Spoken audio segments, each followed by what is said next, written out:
Breaking news CBI చేతికి Kaleshwaram project ఎపిసోడ్లో కీలక పరిణామం చోటు చేసుకుంది. సిబిఐ డైరెక్టర్ ప్రవీణ్ సూద్ హైదరాబాద్లో పర్యటిస్తున్నారు. కోటిలోని సిబిఐ బ్రాంచ్ ఆఫీసులో అధికారులతో ఆయన ప్రత్యేకంగా భేటీ అయ్యారు. కాళేశ్వరం కమిషన్ నివేదికపై విచారణ నేపథ్యంలో సిబిఐ డైరెక్టర్ ప్రవీణ్ సూద్ పర్యటనపై ప్రాధాన్యత నెలకొంది.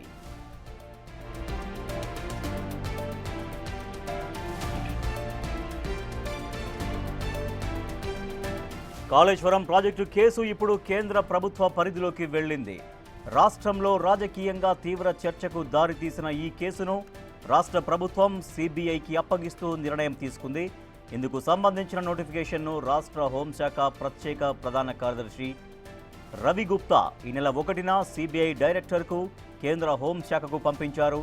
ఈ క్రమంలో సిబిఐ డైరెక్టర్ ప్రవీణ్ సూద్ హైదరాబాద్కు రావడం చర్చనీయాంశంగా మారింది. అయితే వ్యక్తిగత పనుల మీదే హైదరాబాద్కు వచ్చినట్లుగా తెలుస్తోంది.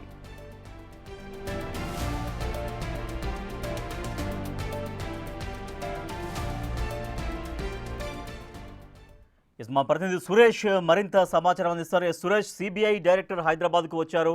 సో కాళేశ్వరం ప్రాజెక్టు పైన కమిషన్ నివేదిక సిబిఐకి వెళ్ళబోతున్న నేపథ్యంలోనే హైదరాబాద్కు వచ్చారా, లేదంటే ఏమైనా వ్యక్తిగత పనులు అంటే శాఖకు సంబంధించినటువంటి పనులు కావచ్చు, తన వ్యక్తిగతమైన పనుల నిమిత్తం కూడా హైదరాబాద్కు వచ్చినట్టుగా కూడా తెలుస్తోంది. సో ఎగ్జాక్ట్గా ఏముంది information? CBI director Praveen Sood హైదరాబాద్కి రావడం జరిగింది. ఆయన వ్యక్తిగత పనిపై వచ్చినప్పటికీ కూడా కోటి సిబిఐ కార్యాలయంలో హైదరాబాద్లో ఉన్నటువంటి సిబిఐ అధికారులతో సమావేశం ఏర్పాటు చేసుకొని ఇక్కడ ఉన్నటువంటి కేసులు, రాబోయే కేసులకు సంబంధించిన వివరాలు అడిగి తెలుసుకుంటున్నట్టు తెలుస్తుంది. ప్రస్తుతం కోటి సిబిఐ కార్యాలయంలోనే ఆ సమావేశం కొనసాగుతుంది. ఇప్పటికే ప్రభుత్వం కాళేశ్వరం కమిషన్ రిపోర్టు పైన అసెంబ్లీలో చర్చించి ఆ కేసు పైన ఏదైతే కమిషన్ ఇచ్చినటువంటి రిపోర్టుతో పాటు నేషనల్ డ్యామ్ సేఫ్టీ అథారిటీ ఇచ్చినటువంటి రిపోర్టు రెండు కలిపి ఆ సిబిఐ విచారణకు నిర్ణయం తీసుకొని ప్రకటించడం జరిగింది సీఎం రేవంత్ రెడ్డి. ఇప్పుడు సిబిఐకి లేఖ కూడా రాయడం జరిగింది. కేంద్ర ప్రభుత్వానికి కూడా లేఖ రాశారు ప్రభుత్వం. మేము కాళేశ్వరం ప్రాజెక్టులో అవినీతి జరిగింది, భారీగా ఏదైతే ప్రాజెక్టు నిర్మాణంలో కూడా అవకతవకలు జరిగాయి, ఒక చోట నిర్మించాల్సింది మరొక చోట బ్యారేజీలు నిర్మించడంతోనే ప్రమాదం చోటు చేసుకుంది. కాబట్టి పూర్తి విచారణ పారదర్శకంగా ఏదైతే విచారణ జరిగేందుకు సిబిఐకి అప్పచెప్తూ నిర్ణయం తీసుకున్నామని చెప్పేసి కూడా స్వయంగా సీఎం రేవంత్ రెడ్డి అసెంబ్లీలో ప్రకటన చేయడం జరిగింది. ఆ తర్వాత కొద్ది రోజులకే ఇప్పుడు సిబిఐ డైరెక్టర్ హైదరాబాద్ పర్యటన చేయడంతో ఒక్కసారిగా కాళేశ్వరం పైన చర్చ మొదలైంది. ఎందుకంటే ఇప్పటికే సిబిఐ ద్వారానే విచారణ జరిపిస్తే, ఎందుకంటే ఇందులో నేషనల్ డ్యామ్ సేఫ్టీ అథారిటీ కూడా రిపోర్ట్ ఇచ్చింది. ఇప్పటికే అందులో ప్రాజెక్టులో లోపం ఉంది. అక్కడ ఏదైతే కింద సాయిల్ ఉంటుందో ఆ సాయిల్కి సంబంధించి టెస్టులు చేయకుండానే, సరైన టెస్టులు చేయకుండానే అక్కడ మేడిగడ్డ ప్రాజెక్టు నిర్మించడంతోనే కుప్పకూలింది, అక్కడ పిల్లర్స్ కుంగిపోయాయి అని చెప్పేసి కూడా అక్కడ రిపోర్ట్ ఇవ్వడం జరిగింది. కాబట్టి ఇప్పుడు కాళేశ్వరం సంబంధించిన ప్రాజెక్టు పైన పూర్తిగా ఇప్పటికే విజిలెన్స్ ఎంక్వైరీ జరిగింది ప్రభుత్వ పరంగా. కాళేశ్వరం కమిషన్ ఏర్పాటు చేసి కమిషన్ ద్వారా మాజీ సుప్రీంకోర్టు న్యాయమూర్తి నుంచి విచారణ చేసి మొత్తం 600 పేజీలకు సంబంధించిన రిపోర్ట్ను తెప్పించుకున్నది ప్రభుత్వం. ఇప్పుడు సిబిఐ ఎంటర్ అవుతుంది. కాబట్టి సిబిఐకి సంబంధించి ఎలా ముందుకు వెళ్ళాలి, ఒకవేళ కాళేశ్వరం ప్రాజెక్టులో జరిగిన అవినీతి ఏంటి, ఎవరెవరి పాత్ర ఎంతవరకు ఉంది, ఇప్పటికే చాలామంది ఇంజనీర్లుగా పనిచేసినటువంటి వారిపైన ఏసీబీ రైడ్స్ చేసి ఆదాయానికి మించి ఆస్తులు కూడబెట్టారు. ఒక్కొక్క ఇంజనీరు కోట్ల రూపాయలు, 100 కోట్ల రూపాయలు సంపాదించినట్టుగా ఇప్పటికే ఏసీబీ గుర్తించింది. అయితే ఇక రాజకీయ నాయకులకు సంబంధించిన పాత్ర ఇందులో క్లియర్గా ఉన్నట్టు కమిషన్ రిపోర్ట్ చెప్పడం జరిగింది.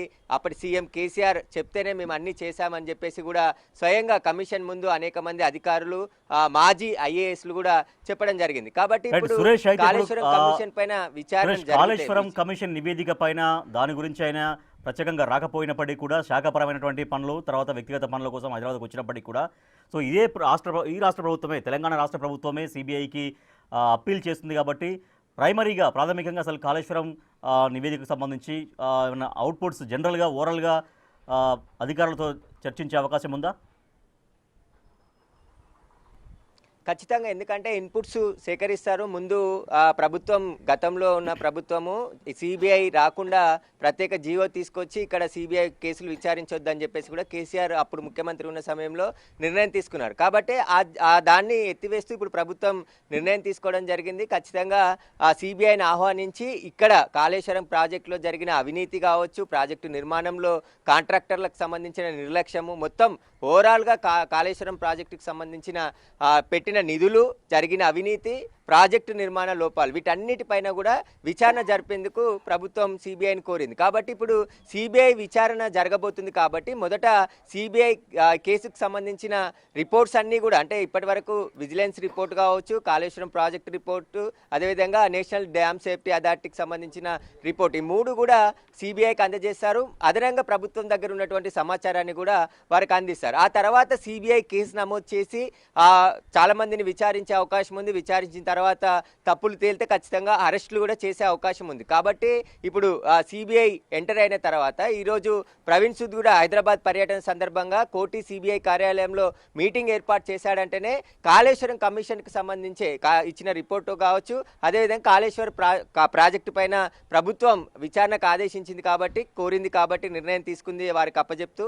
కాబట్టి దానికి సంబంధించిన ఇన్పుట్స్ పైన కూడా ఇక్కడ ఉన్నటువంటి ఎవరైతే ఎస్పీ, సిబిఐకి సంబంధించిన ఎస్పీ ద్వారా సమాచారం తెలుసుకొని రానున్న రోజుల్లో ఎలా ముందుకు వెళ్ళాలి, ఒకవేళ కాళేశ్వరం ప్రాజెక్టు పైన విచారణ జరిపిన సందర్భంలో వాటికి కావాల్సిన ఇన్పుట్స్ అన్నిటిని కూడా సేకరించాల్సిన అవసరం ఉంటుంది. కాబట్టి వాటన్నిటికి సంబంధించి చర్చ జరిగే అవకాశం కనబడుతుంది. ఒకవేళ కేంద్రం నుంచి గ్రీన్ సిగ్నల్ రాగానే సిబిఐ కూడా ఎంటర్ అయ్యి ఇక్కడ కాళేశ్వరం ప్రాజెక్టుకు సంబంధించిన కాంట్రాక్టర్లు ఎవరైతే పేర్లు వస్తున్నాయో, కేసీఆర్తో పాటు హరీష్ రావు, మరికొంతమంది పేర్లు కూడా ఈ ప్రాజెక్టు నిర్మాణంలో వీరు అవినీతికి పాల్పడ్డారని చెప్పేసి కూడా స్వయంగా చెప్తున్నారు. కాబట్టి వీటికి సంబంధించే ఇప్పుడు సిబిఐ మొదట కేసు నమోదు చేస్తుంది. ఆ కేసు నమోదు చేసిన తర్వాత సోదాలు చేసే అవకాశం ఉంటుంది. ఆ సోదాల్లో దొరికిన మెటీరియల్ ద్వారా కూడా ముందుకు వెళ్ళి కేసు విచారణ చేసే అవకాశం ఉంది. ఒక్కసారిగా హైదరాబాద్కి సిబిఐ డైరెక్టర్ రావడంతో ఈ కాళేశ్వరం ప్రాజెక్టుకు సంబంధించిన చర్చ తెరపైకి వచ్చింది. ఎందుకంటే కాళేశ్వరం ప్రాజెక్టుపై సిబిఐ దర్యాప్తు చేయబోతుంది. కాబట్టి ఖచ్చితంగా ఎలాంటి రాజకీయంలో కూడా ప్రకంపనలు వచ్చే అవకాశం కనబడుతుంది. మొత్తం ఈ ప్రాజెక్టుకు సంబంధించి గతంలోనే బీజేపీ కూడా కాళేశ్వరం ప్రాజెక్టు ఏటీఎం లాగా మారింది బీఆర్ఎస్కే అని చెప్పేసి కూడా ఆరోపణలు చేసిరని చెప్పేసి కూడా పదే పదే చెప్తున్నారు. కాబట్టి ఇప్పుడు డైరెక్టరే స్వయంగా హైదరాబాద్కి వచ్చారు. కాబట్టి ఆసక్తికరమైనటువంటి పరిణామాలు చోటు చేసుకున్నాయి. Right, thank you Suresh. CBI director Praveen Sood హైదరాబాద్కి ఎంట్రీ ఇచ్చారు. అయితే రాష్ట్ర ప్రభుత్వం సిబిఐకి అప్పీల్ చేసింది కాళేశ్వరం కమిషన్ పైన ఎంక్వైరీ చేయాలని. ఈ నేపథ్యంలో చాలా ఆసక్తికరంగా మారింది ప్రవీణ్ సూద్ రాక. అయితే ఆయన ప్రస్తుతం అయితే శాఖాపరమైనటువంటి పనుల నిమిత్తం వచ్చినప్పటికీ కూడా కాళేశ్వరం ప్రాజెక్టులో జరిగినటువంటి అవినీతికి సంబంధించిన పీసీ ఘోష్ కమిషన్ నివేదికలోని ఇన్పుట్స్ కూడా అధికారులతో చర్చించే అవకాశం ఉన్నట్టుగా తెలుస్తుంది.